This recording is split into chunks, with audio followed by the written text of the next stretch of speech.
এই দেখো রেডি হয়ে গেছে, ঝাল ঝাল মিষ্টি মিষ্টি টক টক, যাই হোক যেমনই হোক। দিদাকে ওই যে দিয়েছি, ওখানে দিদাকে একটু কম দিয়েছি, কারণ দিদা খায়নি তো, কেমন লাগবে কি লাগবে না, ওই জন্য একটু কম দিয়েছি। খা, আবার দেবো। চলো এবার খেয়ে দেখি কেমন লাগছে, দুপুরবেলা থেকে ভালো কিনা।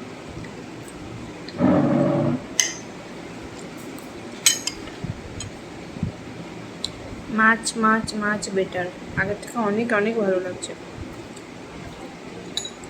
এবার কিসে ময়দা? ময়দা খাও।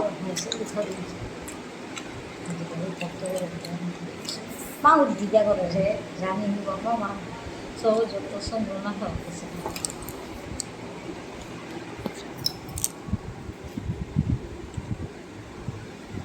তিনি আসল আমি তো জানিনি কোনো ওষুধ করতেছে ই দিয়া